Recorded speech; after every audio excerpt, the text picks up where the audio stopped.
민주당은 한편 윤석열 대통령의 취임 후 첫 개각 인선과 또 대통령의 반국가 세력 발언을 두고서 공세를 이어가고 있습니다. 이재명 대표 계속해서 목소리를 높이고 있는 모습입니다.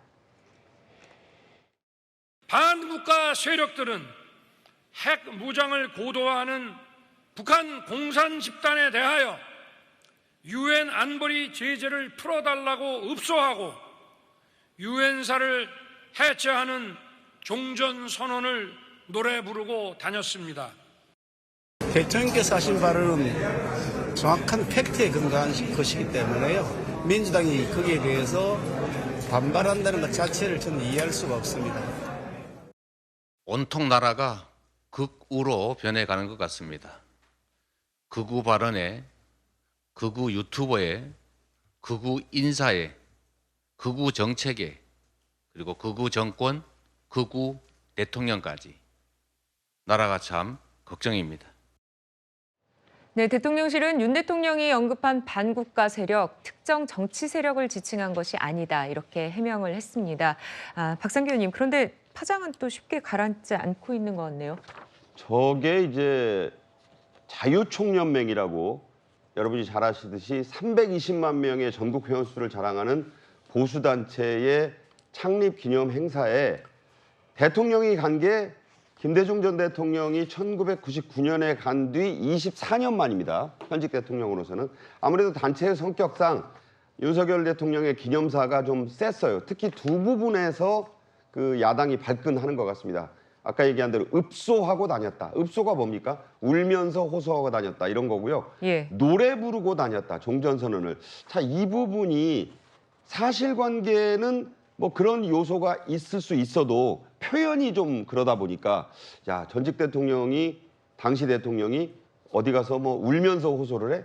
그리고 종전선언을 방방곡곡에 노래를 부르고 다녀? 이 감정적 날선 표현이 어떻게 보면 그러니까 받아들일 때 그렇게 받아들인 것 같아요. 그래서 그 대통령의 그 말씀은 아무래도 이제 그런 부분이 있다라는 걸 지적을 한 건데 TPO라고 있잖아요. 네. 그 장소가 자유총연맹 창립 기념식에서의 발언이다 보니까 대통령이 좀 강한 표현을 썼던 것으로 저는 보이고, 다만 야당 대표가 이것을 받아서 또 야당이 거의 뭐 반국가 세력이 지금 그 문재인 전 대통령을 지칭하는 것 아니냐라고 이렇게 하면서 대통령실에 그 아니라는 해명에도 불구하고 논란이 지금 계속 확산되는 그런 모습인데 사실관계를 정확히 좀 따지면서 대처해야 될 그런 상황이 아닌가 싶습니다.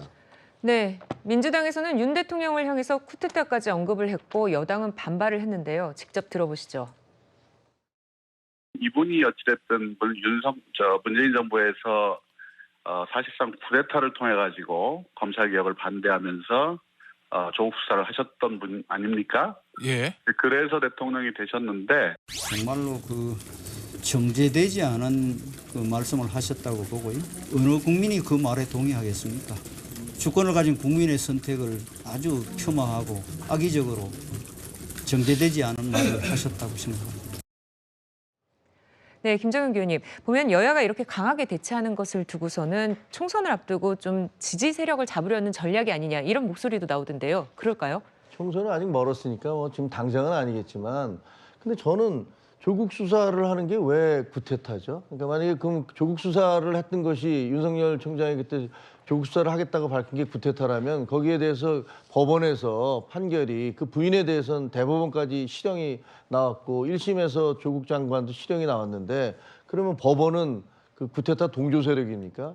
그러니까 지금 현직 대통령에 대해서 말씀이 좀 너무 과하시다는 생각이 들고, 저는 지금 대통령이 얘기하는 그 몇몇 발언들이 너무 심한 게 아니냐라고 얘기하잖아요. 뭐 이권 카르텔이 있다라고 얘기를 했다라든가 반국가 세력이라든가 이런 발언들이 좀 일맥상통하는 게 있다고 생각이 돼요. 그러니까 그 반국가 세력에 대해서 저렇게 막 강조하는 것은 그게 그냥 단순히 문재인 대통령을 지칭한 건 아니라고 생각을 합니다. 뭐 네. 전임 대통령인데 전임 대통령을 반국가 세력이라고 얘기하겠습니까? 하지만 문재인 대통령의 유화 정책 아래서 실제로 대한민국의 명동 한복판에서 김정은 위인맞이 행사가 열리는가 하면 뭐 그런 굉장히 그 안보의식이 해이되고 그리고 국가 자체를 전복하려는 듯한 그런 행동들이 있었던 게 사실이에요. 그러니까 그런 부분들에서 굉장히 질타를 하면서 통일부 장관을 임명한 것도 그런 일관 성이 있다라고 생각이 되어져요. 그러니까 더 이상 북한에 대해서 그렇게 퍼주기라든가 굴종적인 태도는 하지 않겠고 국내에서도 그런 일을 하는 것들을 용납하지 않겠다라는 그런 메시지인 것 같고요.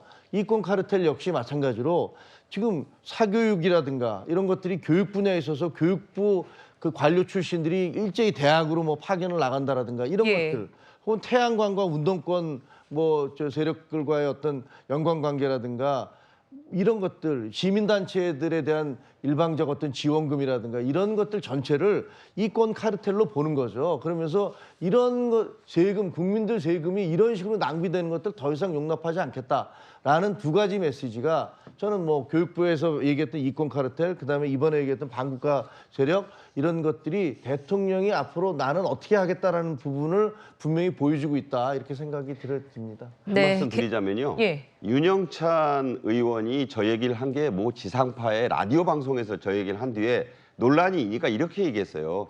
비유적인 표현을 쓴 거다. 사실상의 쿠데타라는 표현을 쓴 것조차도 이제 비유적인 표현이었다 그랬는데 네. 앞으로 이 쿠데타란 말 쓸 때 좀 주의해야 돼요. 쿠데타는 명백히 군사 정변을 말하는 겁니다. 무력을 수반해서 헌정을 뒤엎은 걸 쿠데타라고 하는데 일종의 저게 이제 사실관계만 따지면 항명이잖아요. 그런 정도 표현으로 충분히 뜻을 전할 수 있는 것을 굳이 검찰 쿠데타 이렇게 표현을 하는 것은 사실관계에도 맞지 않을 뿐더러 비유적 표현이 현역 의원, 헌법기관의 입에서 나오면 굉장히 파장이 되니까 이런 부분을 좀 앞으로 주의해서 신중하게 발언을 해야 되지 않을까 싶습니다. 네, 개각과 또 대통령 발언에서 나온 그런 논란들은 여기서 정리를 해보도록 하고요.